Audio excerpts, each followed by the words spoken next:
夠法定人數。第一。Right, it is about time to start. We have attained the quorum. Item number 1, confirmation of the minutes of the 22nd meeting held on April 19th. I have received no proposed amendments. Can I take the minutes as confirmed? Matters arising, report by me on meeting with the CS. I wasn't there. Perhaps I defer to Vice Chairman. Am I coming through? Well, on the day of meeting, other than dealing with the House Committee meeting issues, we brought up 2 points, both relating to the infant formula restriction order. The CS also agreed that the definition of the infant formula should be improved upon, and we tried to secure the understanding that the revised definition be submitted within this legislative year. The CS didn't seem to find this agreeable. She said that this should be referred back to the Secretary to follow up with us on this. Second, there is a set of internal guidelines regarding the implementation of the import and export general regulation. The chairman, the CS is of the view that the chairman of the House should write to the Secretary for this to be done. It would be a more appropriate course of action. So we haven't heard any specific reply in this regard. Well, I understand that Mr. Alan Leung, chairman of the panel, has written to the Secretary. Yes, Chairman, after the Friday meeting, immediately I signed off the letter in which we mentioned what Mr. Ronnie Tong alluded to. On the 15th of May, he will attend the FESH panel. I've asked the clerk to open this up to all members concerned. Any questions? Mr. James Tin. Well, I'm not used to filibustering. Let me dabble in this. How soon will the meeting be held? May the 14th. Either we haven't found the venue or the Secretary is not in Hong Kong, so the earliest we can fit this in is May the 14th. Ms. Emily Lau. Chairman, can I ask a question about the procedure of the council meeting? Now, there is no council meeting this afternoon, and we come back for more of the same on Monday. We have scheduled quite a number of days for this. Now, the President has told us what he will do. Now, will the Secretariat tell us this? There is a new arrangement that all these issues will be grouped together. When should I bring this up? AOB? All right, let's get the business out of the way first. Ms. Sit Ho? Chairman, unfortunately, the internal guidelines are not being disclosed. It's only the enforcement agencies that are aware of this, but not the members of the public.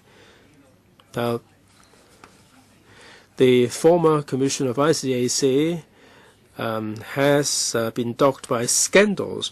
There have been reports for so long. The government hasn't really said anything in response. When you next meet the CS, I'm wondering whether you can ask her to give their take on this particular issue. Yes.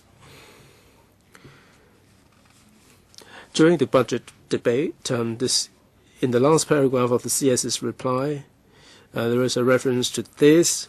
Perhaps you might have stepped out of the council. No, Chairman, I was there listening in. Well, on Monday, when we next meet, I will bring this up with her. All right, then let's move on to the next one. Business arising from previous council meetings. Legal Service Division reports on bills referred to the House in accordance with Rule 54.4. Legal advisor, please. Chairman, thank you. Chairman, we have presented 4 reports on 4 different bills. The first one is the Arbitration Amendment Bill 2013. Please refer to paper LS 45. The main purpose of the bill is to implement the agreement signed between Hong Kong and Macau in January, and that is for the reciprocal recognition and enforcement of arbitral awards. There are some other minor amendments to update the list of the New York Convention. I mentioned the agreement between Hong Kong and Macau for enforcement of arbitral awards.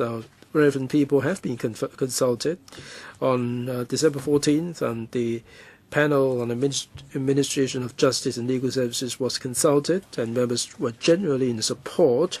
Regarding the law drafting aspect, I was seeking clarifications from the administration regarding certain aspects.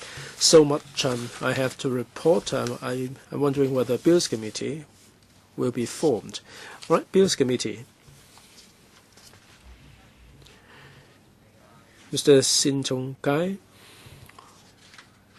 you make the request. Albert Ho, I would join. Who else I would like to join? All right, as usual, the Secretariat will issue further invitations. Next, please. Chairman, the next one is the Merchant Shipping Seafarers Amendment Bill 2013. The purpose of the bill is to implement the Maritime Labour Convention 2006 and other technical amendments. The amendments include the definition of seafarers in the ordinance. There will be empowering provisions for the relevant provisions to be aligned with the Maritime Labour Convention 2006. This is a rather important subject. Members might wish to have a Bills Committee formed to scrutinize this. Bills Committee.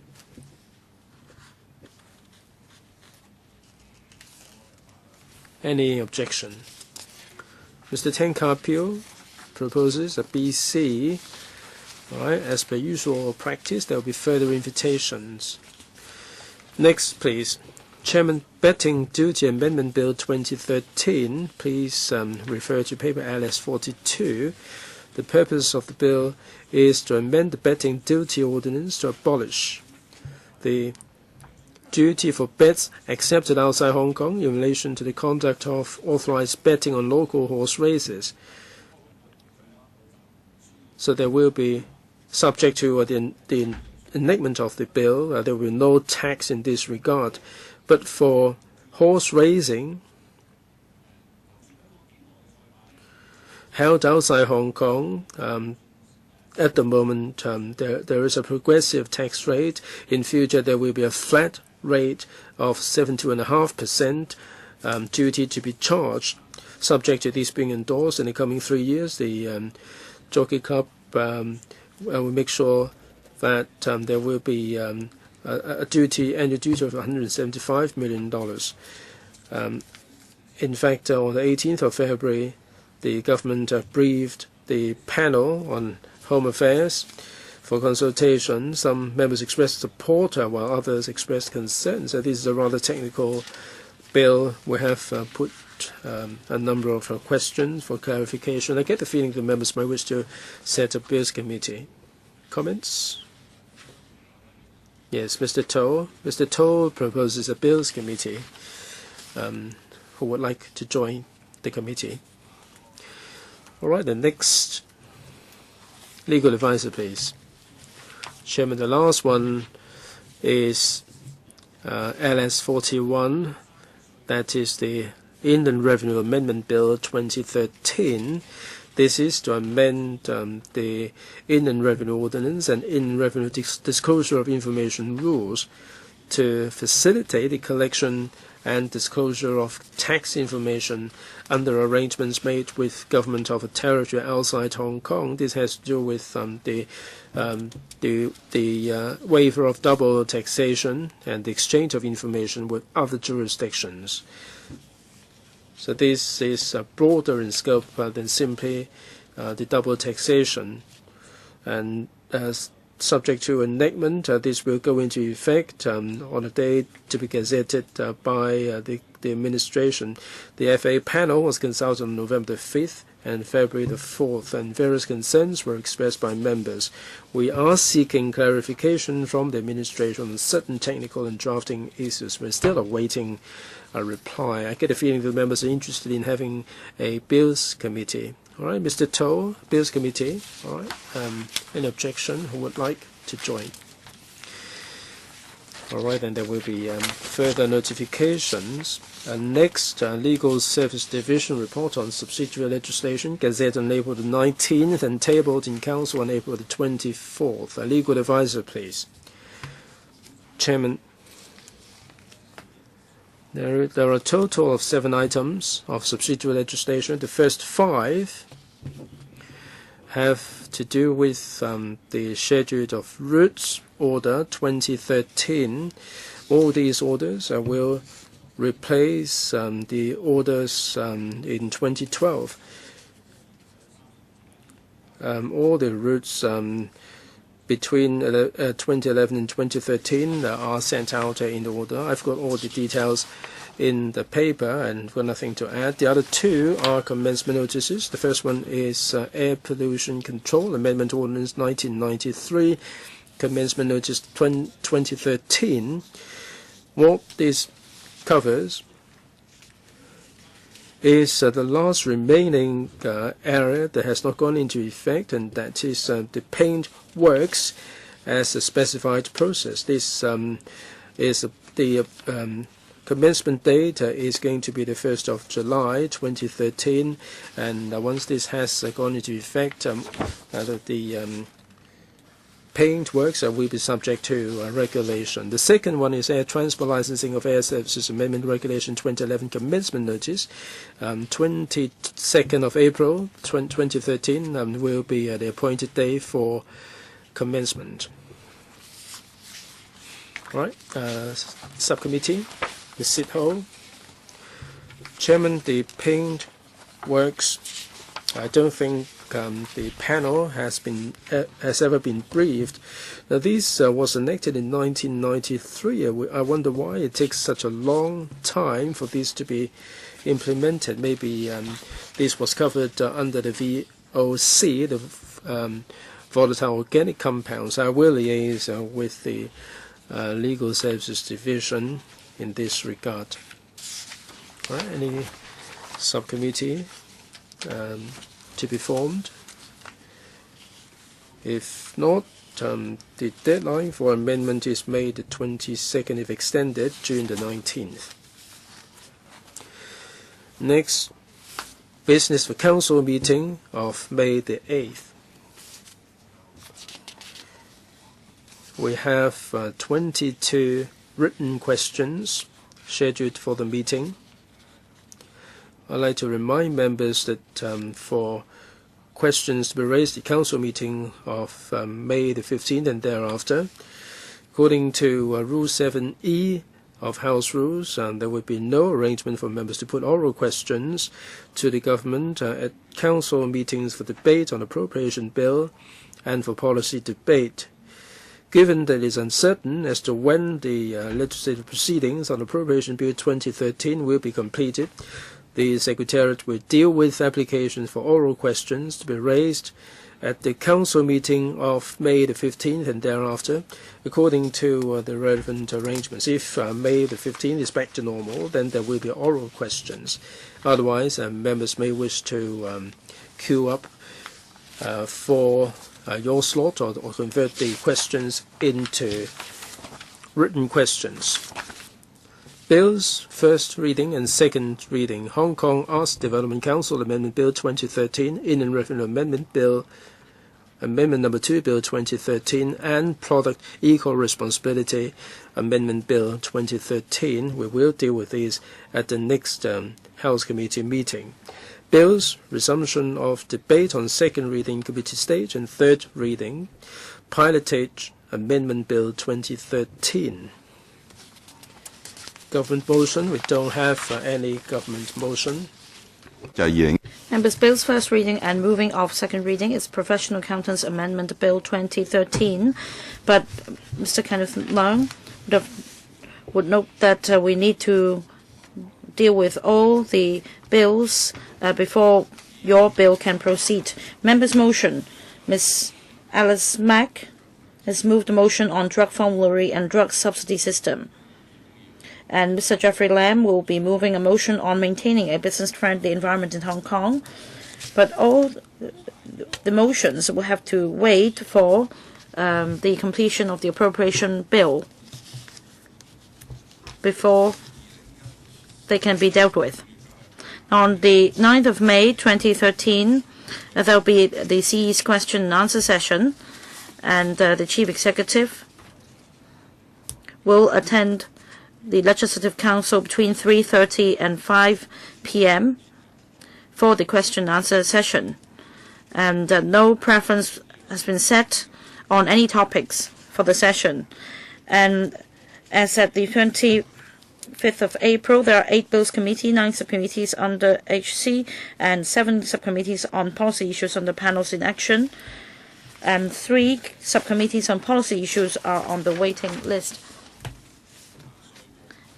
And the Bills Committee on Inland Revenue and Stamp Duty Legislation Alternative Bond Schemes Amendment Bill 2012 will have to work over 3 months. So members, please note this information. All right. If there are no questions, I'll move on to any other business. I will ask the Secretariat to reply to Ms. Emily Lau's question in relation to the voting arrangement of the appropriation bill. Secretary General. Thank you, Chairman. I'd like to refer members to the script which have been distributed to members. And we are at the stage of joint debate, which is on part 2 of the script. On completion of the joint debates, we will move on to part 3, which is the voting stage. As for the order of CSAs for voting, we will follow the heads in order and in the order of in the descending order of the amount of provisions involved, and each CSA will be put to a vote. And when voting ends, we will move on to the procedure of incorporating the amendments into the bill. And I will defer to Secretary General to explain further. Well, let me explain a bit further the voting arrangements after the conclusion of the debate. In fact, the details are set out in part 3 of the script, and there is an Annex 2 to the script which sets out the order of CSAs to be voted. So, for example, Head 21, which is the first one, and we have altogether 139 amendments on Head 21. So in relation to these 139 amendments, we will vote on each of them. And then we will propose to incorporate Head 21 into the schedule. So another voting will be carried out after voting on the CSAs to incorporate Head 21. And then we move on to 22, and we have received 9 amendments for Head 22. So we will first vote on each of the 9 amendments, and then we will vote on the inclusion of Head 22 into the schedule, and so on and so forth, so that for the 57 heads, after voting on the respective amendments, they will be voted on in relation to its incorporation into the schedule, and then there will be a vote on in incorporating the schedule into the bill, and then because the appropriation bill involves 2 provisions, so this will also be voted on, and then we will move on to third reading. So altogether, we will be voting 773 times. We have voted 2 times already. The first one in relation to the 26 heads without any amendments into this schedule, and we have 771 outstanding. Ms. Emily Lau, I raise this question because I want to clarify the issue. Now, there are so many of them. Normally, the bell will be rung for 5 minutes for a claim of division, but some have suggested shortening the time. I don't know what the arrangement will be. Maybe we'll need to debate on that each time on whether the time for bell ringing can be shortened. Well, as a usual practice, after the bell has been rung for 5 minutes on the first occasion, as chair of the House Committee, I will move a motion for the time to be shortened to 1 minute. If there are no other views, this will be proceeded with. If there are other views, then it will be put to a vote as to whether 5 minutes should be kept or whether it should be shortened to 1 minute. Now, on voting arrangements, let's say if the time is shortened to 1 minute, so about a minute or so we'll have to vote once. So will there be any ruling on how the arrangement will be made, SG? Well, according to our calculations, it will take roughly 20 hours. We have yet to discuss the details with the President, and these details include whether breaks should be provided, whether meal breaks should be provided, or whether Deputy President and Chairman of the House Committee should take turns. So Mr. President has not made any ruling on it.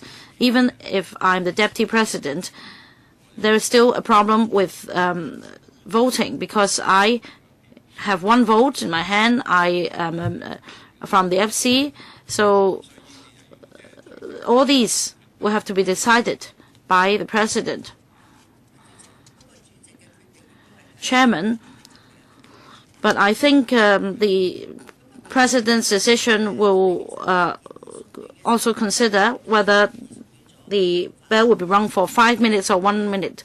So there will be 2 different arrangements, whether the time is 5 minutes or 1 minute. So we should be prepared. Of course, we don't know when we'll come to the voting stage, but if you have views, you are welcome to reflect the views to the Secretariat or to President. Mr. Wong Kwok Hing. Thank you, Chairman. Now, according to the usual voting procedures, according to the SG's calculation, it will take around 20 hours.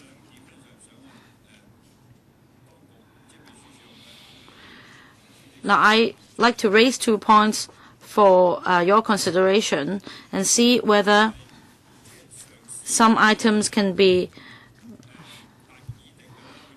combined for voting.